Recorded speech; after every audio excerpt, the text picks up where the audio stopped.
Hello dear students.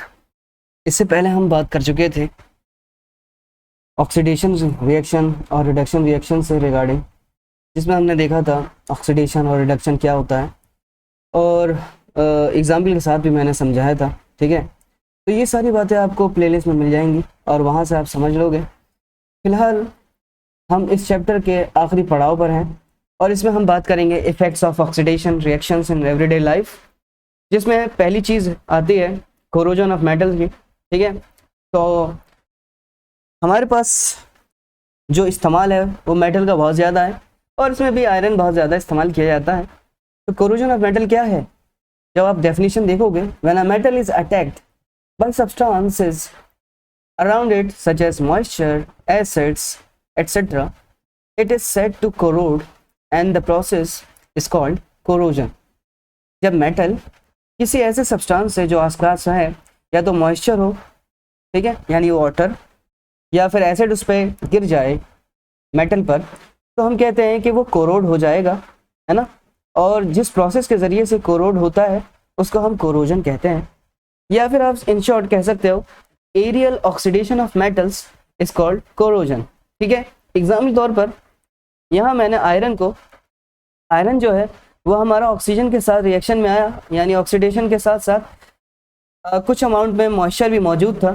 ये जो x है, एक्स ये वेरी करता है, ठीक है, नंबर ऑफ वाटर मॉलिक्यूल्स पे वेरी करता है, इसलिए यहाँ पे H2O लिखा है। तो इससे हमें क्या मिला? हमें मिला Fe2O3 यानी hydrated iron third oxide dot XH2O, है ना। तो ये पूरा जो है रस्ट का फॉर्मूला है, तो ये याद होना चाहिए कि what is the formula of rust. और रस्टिंग की पूरा रिएक्शन अगर लिखने को आ जाए तो आप ये पूरी रिएक्शन लिख सकते हो बआसानी, है ना। तो कोरोजन जो है यहाँ पर आयरन का, उसी को हम रस्टिंग कहते हैं, स्पेशल नाम है आयरन के कोरोजन का। ठीक है, इसके अलावा जो ब्लैक कोटिंग होती है सिल्वर मेटल पर, या फिर ग्रीन कोटिंग जो होती है कॉपर पर, ये भी कोरोजन की एक एग्जाम्पल में आता है ना। तो कोरोजन क्या करता है? कोरोजन जो है कार की बॉडीज, मेट ब्रिजेस हैं, आयरन रेलिंग्स हैं, शिप्स हैं, तो ये सारे ऑब्जेक्ट जो मेटल के बने होते हैं, स्पेशली वो मेटल जो आयरन का होता है, आयरन मेटल है ना स्पेशली, तो कोरोजन जो होता है आयरन का वो एक सीरियस प्रॉब्लम है ना। तो हर साल इस पर बहुत ज़्यादा दबा कर पैसा खर्च किया जाता है ताकि हम डैमेज जो हो रहा है आयरन को उसको बचाया जा सके। ठीक है, तो इसमें प्रिवेंशन लिए गए हैं, तो वो भी हमें मालूम होना चाहिए कि कोरोजन जब हो जाए तो उससे बचने का क्या उपाय हमें करना चाहिए। तो यहाँ पे मैंने 7 टॉपिक लिए हैं प्रिवेंशन ऑफ कोरोजन के। हम पेंटिंग के ज़रिए से कोरोजन को रोक सकते हैं, ग्रीजिंग या ऑयलिंग के ज़रिए से भी हम क्या कर सकते हैं? कोरोजन को कंट्रोल कर सकते हैं, है ना।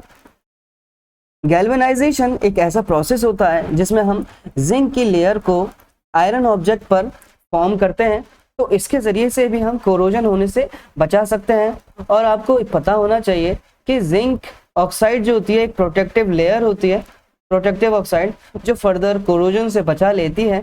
इसी तरीके से इलेक्ट्रोप्लेटिंग जो होती है, टिन यानी इलेक्ट्रिसिटी के ज़रिए से हम क्या करते हैं? टिन की एक पतली लेयर चढ़ाते हैं आयरन के ऑब्जेक्ट पर, है ना। इसी तरीके से अगर क्रोमियम की हम लेयर चढ़ाएं तो वो क्रोमियम प्लेटिंग कहलाती है। हम एलॉय के ज़रिए से भी क्या कर सकते हैं? कोरोजन होने से बचा सकते हैं। एलॉय जो होता है वो हम क्या करते हैं? इसमें मेटल और नॉन मेटल का मिक्सचर लेते हैं, एक होमोजेनियस मिक्सचर होता है एलॉय, है ना।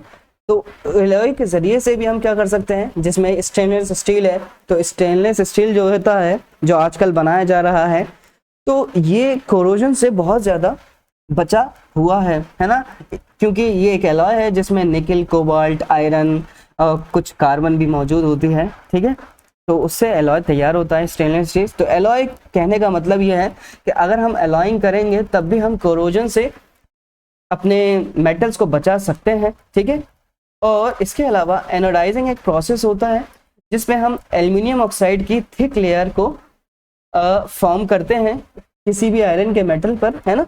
तो वो प्रोसेस जो होता है पर्टिकुलर, जिसमें आयरन ऑक्साइड की लेयर को चढ़ाया जाता है ना, तो वो एनोडाइजिंग कहलाता है। अब एल्युमिनियम जो है, एल्युमिनियम Al2O3, ये भी एक प्रोटेक्टिव लेयर होती है। तो वो क्या करती है, कोरोजन के अगेंस्ट एक प्रोटेक्शन प्रोवाइड करती है। तो अगर ये खुद कोरोड भी हो जाए तो आयरन जो इसके नीचे होगा वो कोरोजन, फर्दर कोरोजन होने से बच जाएगा। ठीक है, तो ये सारी बातें थी हमारी कोरोजन से रिगार्डिंग, कोरोजन ऑफ मेटल क्या होता है, कैसे हम उसको बचा सकते हैं, है ना। अब हम बात करते हैं रेंसिडिटी की। तो रेंसिडिटी क्या है, जो भी एरियल ऑक्सीडेशन होता है फैट्स और ऑयली फूड का, खास करके वो खाना जो फैटी होता है और ऑयली होता है, ठीक है, इज मार्क्ड बाय और जब उसके अंदर ऑक्सीडेशन होता है ना तो उसमें अनप्लीजेंट स्मेल आती है, उसका टेस्ट भी बड़ा अजीब होता है।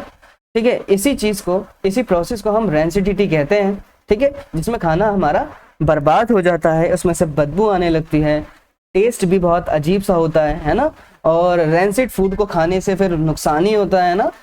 तो कैसे क्या करें हम कि हम रेंसिडिटी से बच जाएं, तो इसमें 5 तरीके यहाँ पे लिखे हुए हैं। By adding antioxidants to food containing fats and oils. Antioxidants वो होते हैं जो ऑक्सीडेशन होने से बचाते हैं। जैसे आपने देखा होगा जो अचार बनाया जाता है तो अचार में हम क्या करते हैं, उसमें ऑयल मिला देते हैं। तो पहले क्या होता था, रेफ्रिजरेटर तो होते नहीं थे, तो जो भी मीट या फिश होती थी लॉन्ग टर्म में, जैसे समंदर पर एक लंबा सफर होता है तो उसमें क्या करते थे, सॉल्ट मिला दिया करते थे फर्दर ऑक्सीडेशन से बचाने के लिए। ठीक है, और इसके अलावा क्या कर सकते हैं, हम कर सकते हैं कि जो भी फैट और ऑयली फूड्स हैं उसको हम नाइट्रोजन गैस में पैक कर सकते हैं। तो आपने देखा होगा जो भी चिप्स या कुरकुरे के पैकेट होते हैं वो फूले हुए रहते हैं, तो असल में उसके अंदर नाइट्रोजन गैस होती है जो उनको ऑक्सीडेशन होने से बचाती है। ठीक है, या फिर हम क्या कर सकते हैं, फूड को रेफ्रिजरेटर्स में रख सकते हैं, है ना। तो रेफ्रिजरेटर क्या होता है, बिल्कुल एयर टाइट होता है, एयर टाइट कंटेनर्स की तरह बिहेव करता है, तो वो ऑक्सीडेशन से रोक सकता है। ठीक है, तो आजकल जो मीट वगैरह होता है वो रेफ्रिजरेटर में बहुत ज़्यादा रखा जाता है, और हम फूड को स्टोर कर सकते हैं एयर टाइट कंटेनर्स में।